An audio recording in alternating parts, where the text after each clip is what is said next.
Welcome, everyone, to Leading a Remote Team.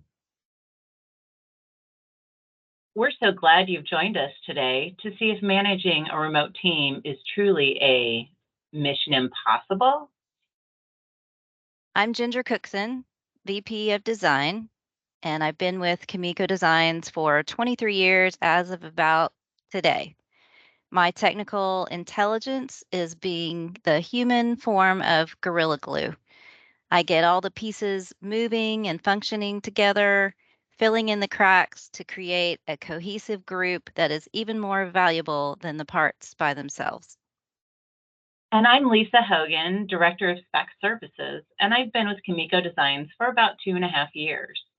My technical intelligence is being the ultimate resource for guiding others to better solutions, improving efficiencies, and forming personal connections. Since we work for a company who is 100% remote and has been for most of its 24 years, we want to share with you what we've learned and implemented to help make managing a remote team mission possible. So today, we're going to show you how to assemble your remote managing toolkit. You'll learn not just how to manage someone remotely, but how to thrive doing it. We'll address how to be clear when communicating and setting expectations for your remote workers, how to leverage and manage technology and resources in a remote scenario, how to track productivity in your remote workers, and see if they can roll with the punches in this ever changing furniture world. Sometimes our furniture world can be so dramatic, we're thinking about creating a new sitcom called As the Chair Turns. And then we'll talk about how to be more people centered and consider the needs of your remote workers. And last, but definitely not least, we'll discuss how to make sure that everyone wins. So, assignment number 1, communication and expectations. Communication is the one thing that is most important in any relationship, but especially a remote one. Though we can be pretty good at it sometimes, we are not mind readers. We've also gotten pretty good at reading scratches on a napkin, but in the end, it can all come down to garbage in, garbage out. This also goes for setting expectations. If expectations are not clearly set, how can anyone meet your expectations, much less try to exceed them? Our mission today is to get you thinking about all the things and all the people. Okay, let's talk communication. There are lots of things to consider. Transparent communication is paramount in any company. You want everyone to stay informed and in the know. So, when thinking about communicating with a remote team member, the theme has to be inclusion. Make sure to include your remote workers in anything that's going on in the office. If there are things that you would normally post physically somewhere in the office, make sure there's also an electronic version, or maybe just switch to an electronic version altogether. As an example, Microsoft Teams has a whiteboard feature you can use to post things electronically and use it like a bulletin board. You could have an office hours policy where you have certain times each day that you're available for Teams calls or chats. I would even block it out on your calendar like you would a meeting. Another way to make sure that you know how best to communicate with each other is to have everyone on your team share their contact methods in order of preference, like the graphics shown on the slide. You can see that employee X prefers Teams chat first, then email, then phone. And here is yet another way to have everyone's preferred communication method in one place. Create a communication preferences spreadsheet. We've recently implemented this at Kamiko, and it's been very helpful when we're trying to reach someone, especially because we are all remote. We have a few generations and a few different personalities represented in our company, as I'm sure you do as well. So, this helps us know the most effective way to communicate with everyone. I think people appreciate being asked what their preferences are, and they especially like when others make accommodations for their preferences. It's little details like that that speak volumes and show people that they are being seen and heard. Speaking of different generations and communication styles, one style does not fit all. From boomers all the way to Gen Z, there's a vast difference in communication style. Some examples of the generational communication styles would be boomers. They prefer to walk over and talk face to face, especially after sending you an email. Gen X, they prefer phone calls or emails. Millennials prefer emails or text messages. And Gen Z, they prefer text messages or app-based messaging. As you have most likely experienced, different personalities communicate differently too.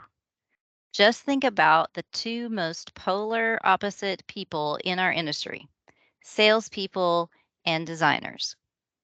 At Kamiko, one tool we use when working together is our DISC profiles. This profile tells us the intricacies of our communication styles. And when we work in various teams for projects, we often refer back to our DISC profiles so we know how best to communicate with each team member.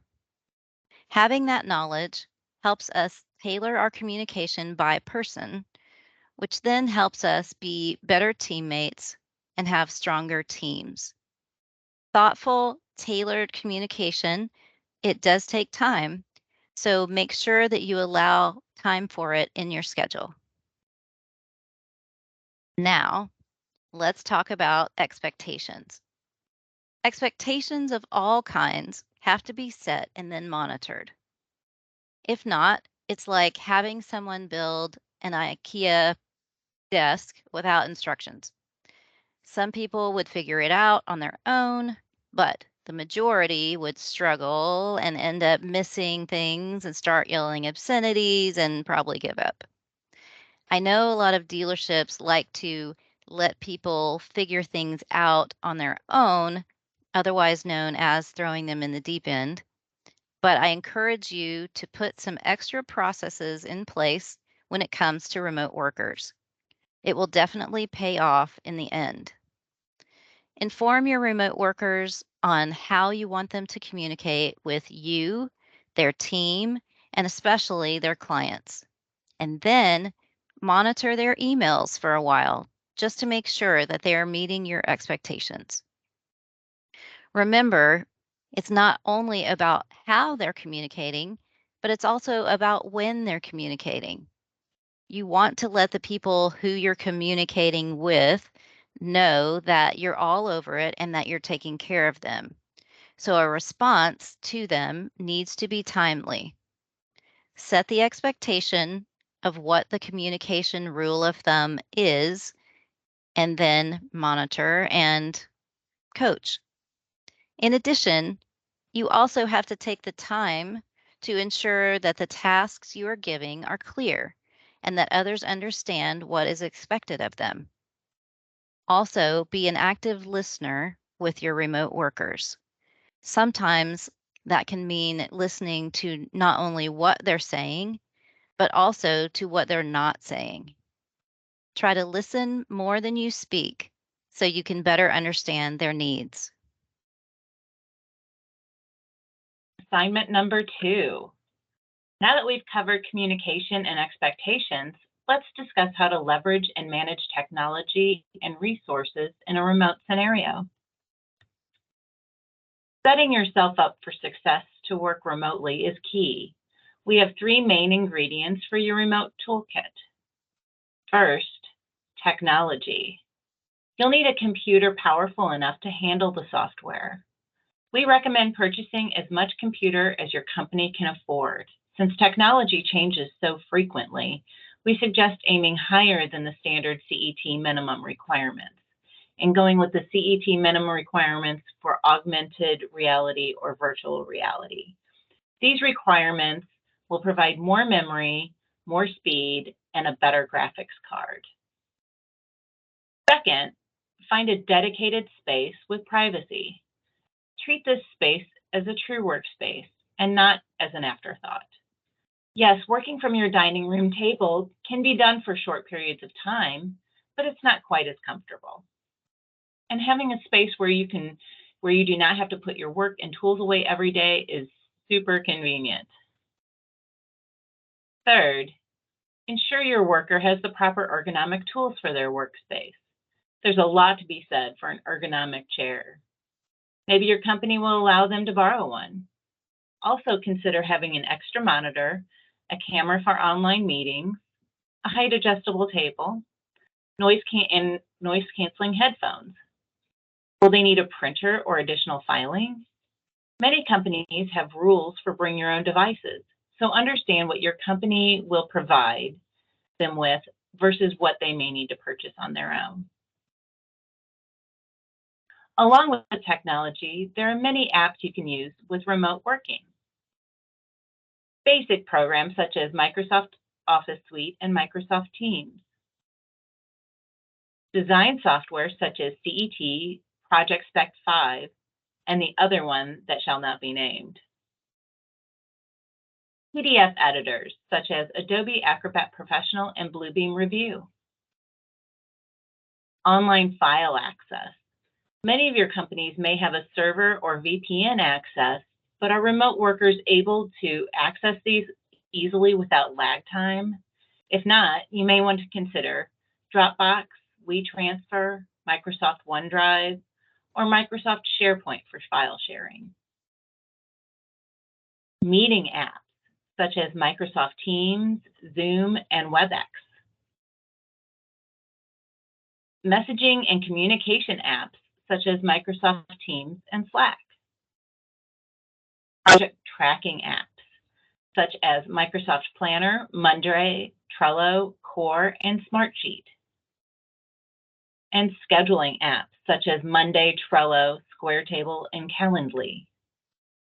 Keep in mind that maintenance needs to be done frequently for remote workers, just as in-house workers. As Ginger mentioned before, company announcements need to be done electronically, not just on a physical bulletin board. Be sure to not leave anyone out of the loop and be intentional about the information being put out.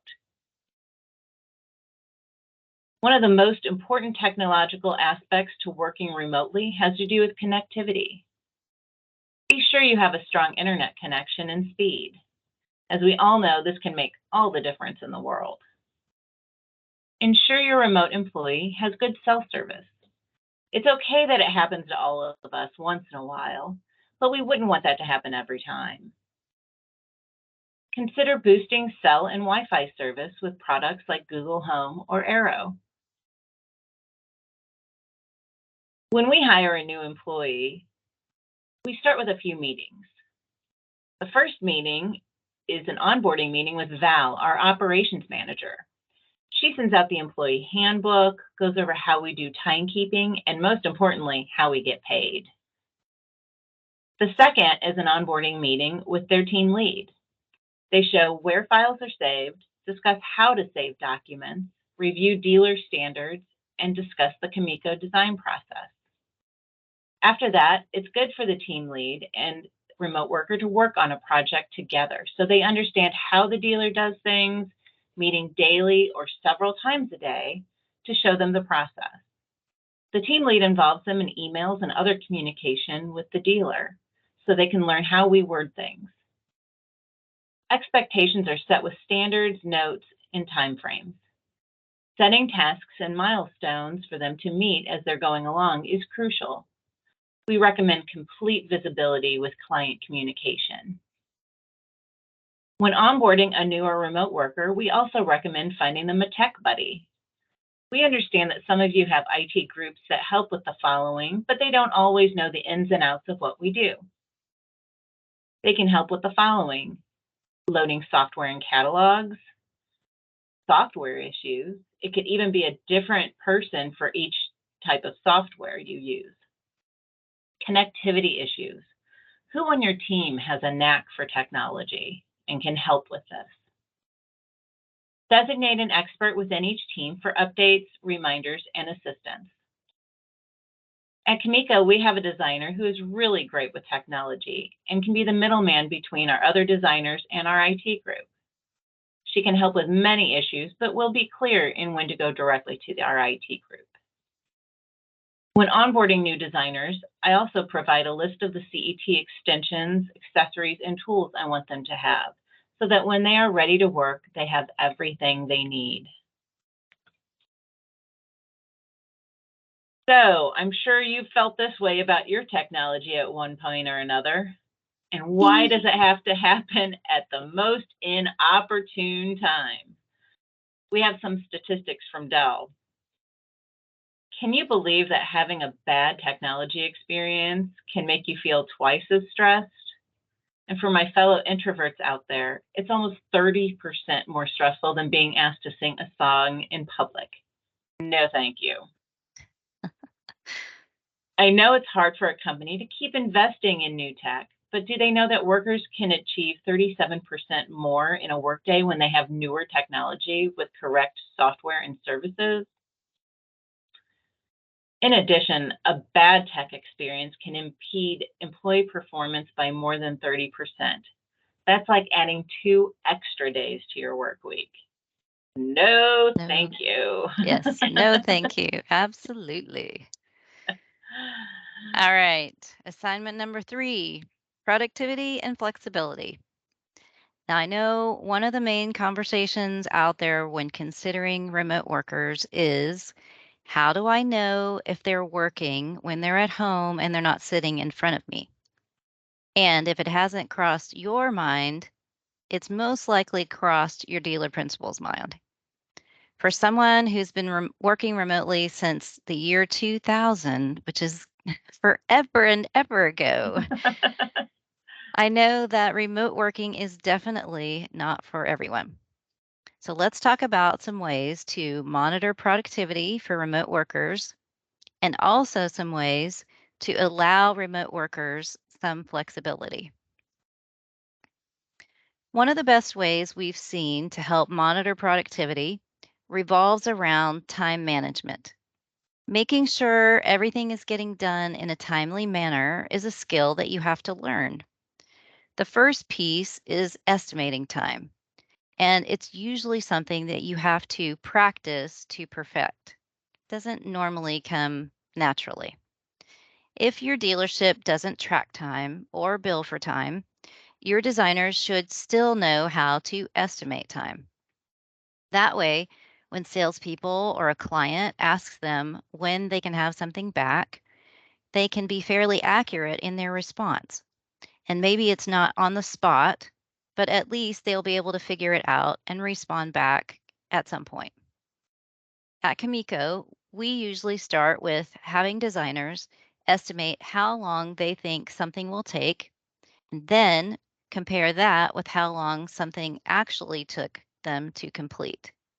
Then they can start to look at why something took longer or why something took less time and make adjustments the next time they estimate. It's a continual process for quite a while, so they really have to be invested in it to make it work. This skill is important whether we're talking about an in house designer or a remote designer. When coaching a designer about estimating time, be sure to help them estimate when they're first starting out by giving them an idea of how long you think something should take. As you watch their progress in developing this skill, it also helps you gauge their pace so that you continue to understand which projects are best suited for their abilities. And remember, not everyone moves quickly, especially when they're new. I think a big piece of the remote worker puzzle is monitoring them to make sure you know what they're working on and what the quality and the timeliness are of their deliverables. It doesn't have to be that way forever. just until you know that they are understanding what's expected of them and they are fulfilling those expectations. I'm sure we've all been pressured to get things done ASAP, but what does that mean? In this day and age of Amazon Prime, everyone expects things within 2 days. Can it be done? Sure. Will it be your best work ever? Probably not. And throw in typical day-to-day life struggles and random projects coming back on your plate, and you're in a real pinch. I'm sure many of you have seen versions of this triangle. You can only choose 2 of the circles since having all 3 doesn't exist, just like the unicorn in the center. It would be great to do a high quality design that's economical, but it will be time consuming to find furniture within the budget. Just as you could do a quick and low budget design, but it may not be the most attractive and cohesive design. You could also help your designers by walking them through each step of a project and help them prioritize what deliverables can be done in a short time frame. Nice. Yeah, we're all looking for that unicorn. When setting expectations with salespeople or clients, you want to make sure that designers give themselves enough time to do a stellar job. Then, if they get finished early, even better. But on the flip side of that, there's often a very fine line between taking the time you need and taking too much time. So, again, it's something that needs to be monitored and coached to until you are confident that your designers can do it on their own. And last but not least, teach your designers to build in a little extra time as a buffer, like 10 to 20%, depending on the size of the job. There will always be things that they don't think about when they're estimating time, like communication, meetings, reaching out to reps to get vendor quotes, etc. So that buffer will help in that missing of those activities. Here is an example of a generic form that we've come up with for helping our designers estimate time. We use it kind of like you would an audit checklist. Ultimately, there would be a prompt for all the things in a typical project that you need to think about when estimating time.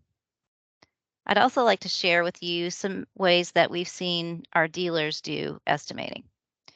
One of our dealers has a form that they use that has formulas that calculate a certain number of minutes per task for various numbers of stations. I think it's a really interesting idea for at least the systems part of a new project. Obviously, you'd need to alter that for reconfigs or more complex projects, but it could be a place to start. Then some of our dealers use percentages for design time and other things, like 1.5% of list for net design time cost and 3% of list for net installation cost. So a total of 4.5% of list for design time and installation. It's a really good way to get a ballpark cost. And then there's the old standby of an hour per station or office or area, depending on the complexity of the project and the deliverables required. Whatever your method, we recommend having all your designers hone their time estimating skill. Distractions. Let's think about all the distractions that happen in an office, like people coming by your desk to chat, salespeople dropping by to review or ask about a project, reps stopping in, etc. Now, think about how easy it is to get distracted when you're working at home. If your remote employees are easily distracted, it may be difficult for them to focus or stay on task when they're at home.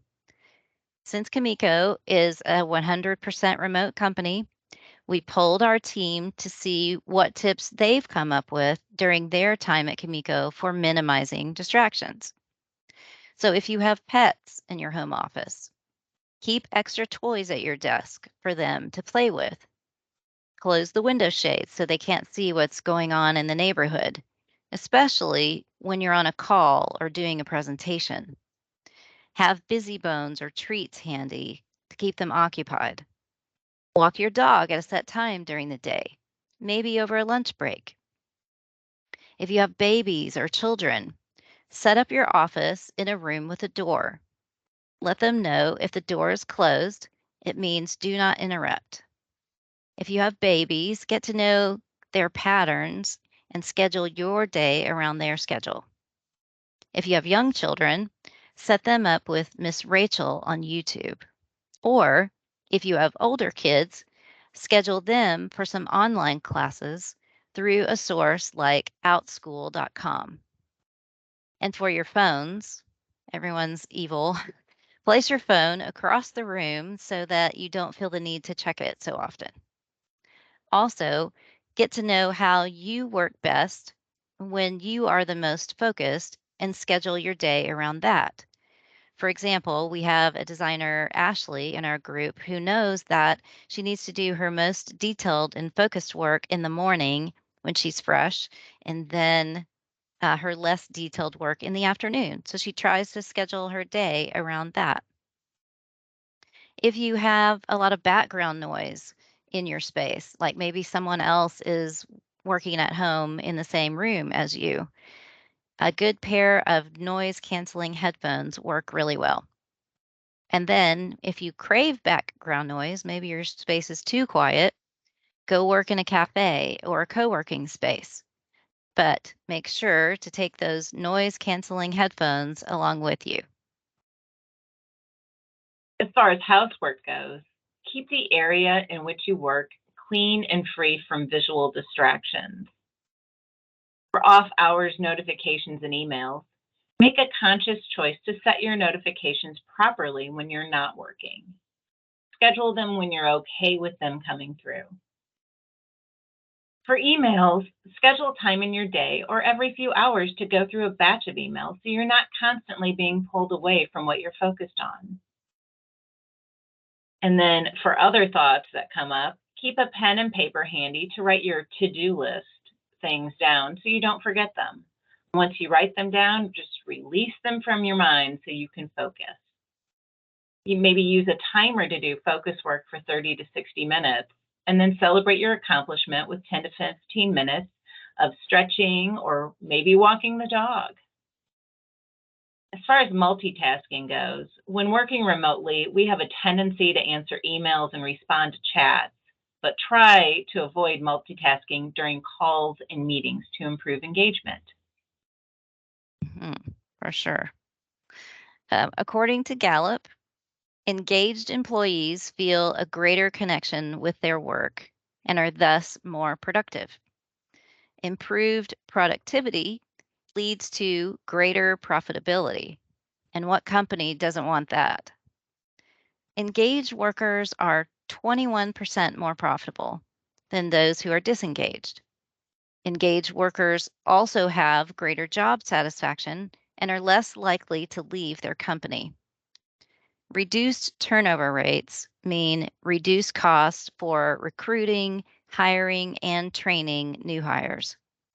And the cost of replacing an employee can range from 1/2 to 2 times their annual salary. So engaged employees can save your company a lot of money. One of the ways to help engage employees is to have them set goals. And the remote worker is no different. Set goals or milestones with your remote workers according to what you're looking to get out of them. The milestones that you set for them will help you verify if they are productive and engaged in the way that they are meeting the milestones, or maybe in the way they're not meeting the milestones. As with anything, you'll want to monitor, coach, evaluate, and give feedback. So build time in your schedule to do this because it does take a good amount of time to do it well. You don't want this process to seem like an afterthought because you're rushing through to get to your next task. The ultimate goal is creating engaged, highly competent, happy workers. And here are some more statistics about employee engagement from team building. Whatever you do, the goal is to be people centered. Let your remote workers know that as much as possible, you are tailoring the work experience to their needs. They need to understand that you see and hear them and that you've got their back, even when they aren't sitting right next to you. It's all about building relationships. Being given the flexibility to work remotely is such a gift. So make sure that it's very clear where the boundaries are with your designers. Let them know what the expectations are regarding work hours. Is there any flexibility in this or not? So we have a designer who prefers to get up at the crack of dawn and work until around noon. She and her husband have a 2-year-old son and have worked through their own schedule to take care of him throughout the day. This at first was a little difficult as many of us have meetings in the mornings and may not be able to respond until the afternoon. She was not available at those times. So first, we communicated her working hours to the fellow employees.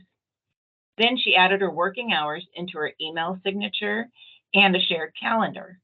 We also determined that if we needed to ask a question, we should text her, not email her. That way she can see it right away and respond at her earliest convenience. And many times, if she has enough of a heads up, she can arrange to be available some afternoons. It's a win-win for all. Yes, it's fine. We had to keep tweaking, but it finally became a really great situation for everybody. As Lisa mentioned, we have a shared calendar to show when people are out for appointments or on vacation. And it's super helpful to know when someone is going to be out. We also have designers list a contact on their out of office message so that their clients know how to reach out to someone if they need something. Again, it's all about communication. People love knowing that you have their best interests at heart, as well as the company's. As long as someone isn't taking advantage of the situation, try to work in some flexibility for someone's schedule or workload as a perk or an incentive. Things like that go a long way and will build trust with your designers. And it could be what separates you from your competitors in your market. And as we say at Kimiko, think outside the cube. We've reached assignment number 4. Where would you be without your employees? They're the ones getting all the things done. But what happens if they aren't engaged? We'll talk about how to be more people-centered and consider the needs of your remote workers. Not everyone is the same. It's important to consider each person's needs. Figure out their strengths and weaknesses. Play to their strengths, yet understand their weaknesses. What do they like doing? What do they not like doing? What are they good at? What are they interested in doing? Out of sight, out of mind. Encourage people to speak up. You won't necessarily know if something is wrong unless someone tells you. We recently had a designer reach out to us, letting us know she wasn't getting the hours she needed. Because she's quiet and reserved, it was difficult for her to speak up. But we listened. And now we've made a point to ensure she's getting the hours she wants and needs. She's happy, we're happy. And if another issue arises, she has the confidence in herself to speak up and trust that she will be heard, all due to open communication. Invest time in getting to know them. We do this in a few ways. We have one-on-one meetings with our team members to facilitate personal connections.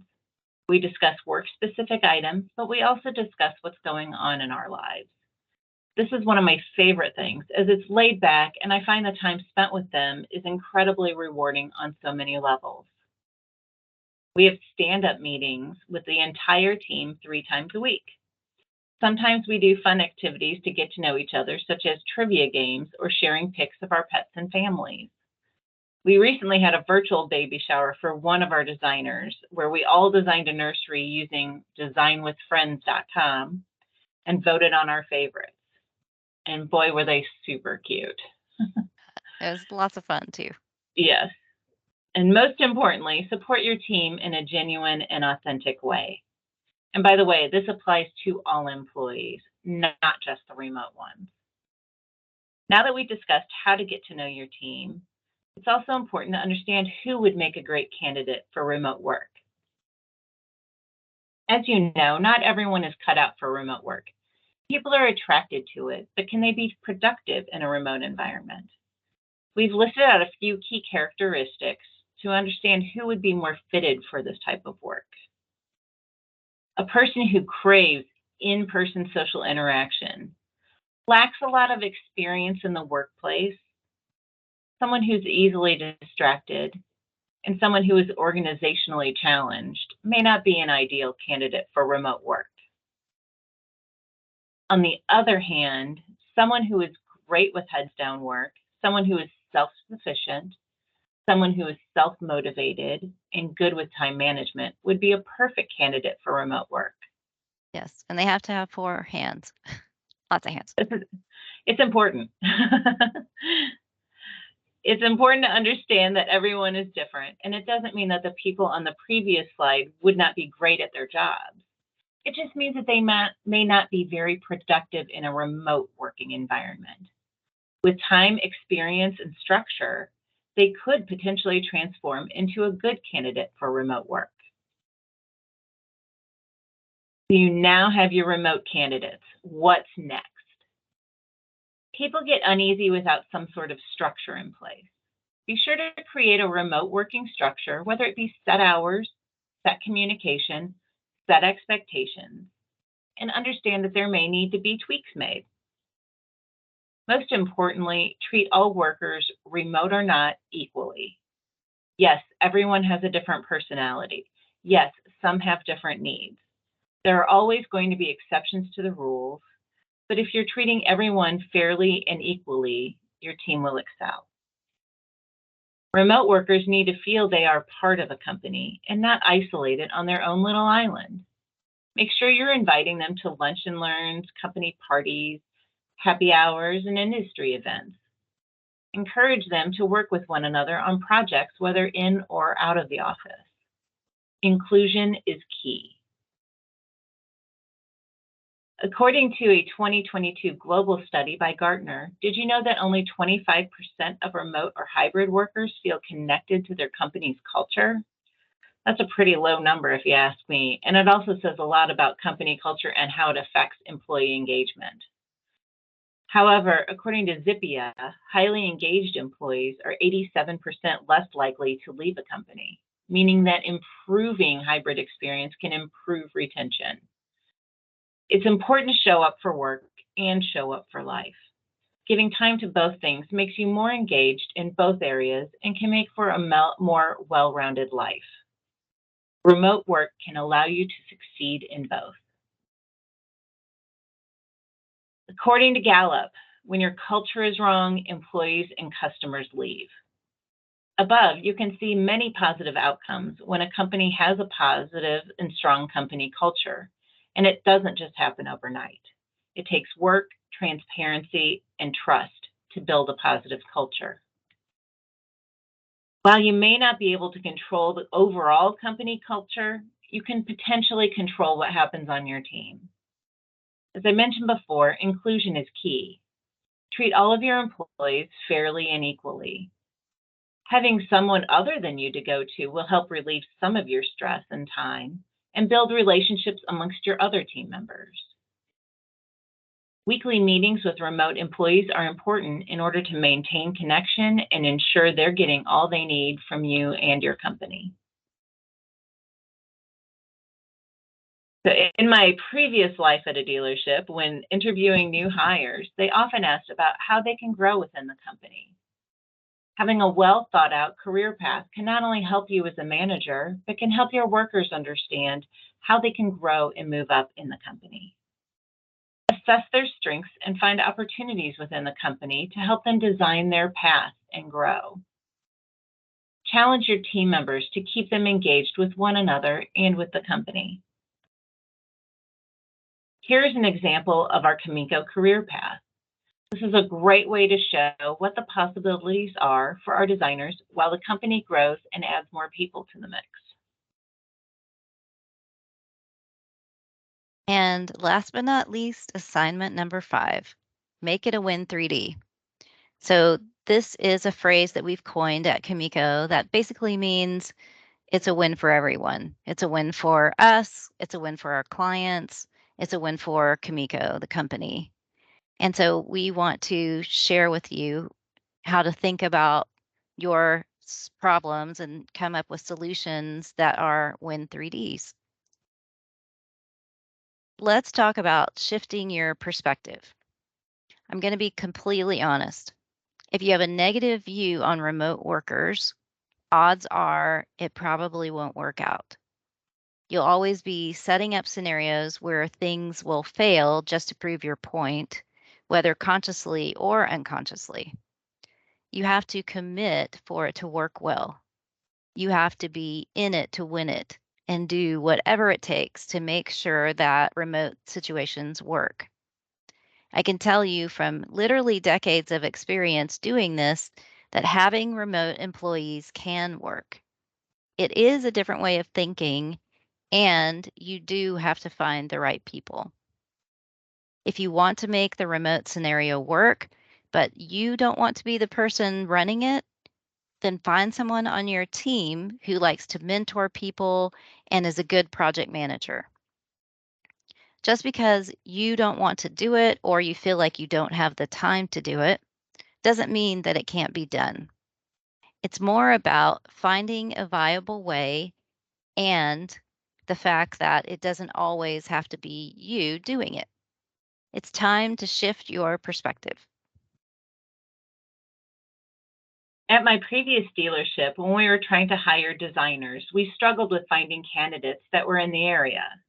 This is a major challenge, as some designers wouldn't want to leave their current dealerships, or we weren't able to find designers with the skill set and experience we were looking for.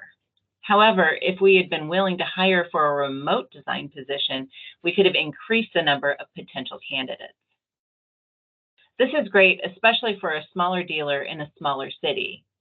Hiring a remote worker could be the answer. This can open up many more resources than what a smaller market can offer. If you already have remote workers, this is not such a foreign concept. And when you have just too many projects and not enough time in the day and need some help, outsourcing can be the solution to all your problems. Maybe you have a designer out on personal leave or have new hires that aren't fully trained yet. It's a very simple way to get that help without having to add more to your plate. So let's recap the tools from our toolbox. Clear communications and expectations will be your best friend when leading remote teams. Updated technology and software applications will keep you from pulling your hair out. Structure for monitoring productivity while also allowing for some flexibility in how your remote workers do things is a winning combination. Keeping people's best interest at the center of your decisions will typically set you apart from your competitors and reduce your turnover, which in turn saves your company money. And a win from all sides is the ultimate goal. It's easy to set up a win-lose situation, but get creative and think about how you can set it up so that everyone wins. If you've not been successful with remote workers in the past, but you want to try it again, think about how to tweak what was done in the past. Oftentimes, subtle tweaks and evaluating and tweaking again are all you need to do, but you have to be committed to making it work for the long haul. So now that you've completed all of your assignments, it's a mission possible. Whoop, whoop. So we want to thank you so much for attending and taking this time with us. We've truly enjoyed having this time with you and sharing our experiences and tips and tricks. If you experience any challenges or have further questions, please feel free to connect with us. Yes, we'd love to hear from you. Thank you. Thank you.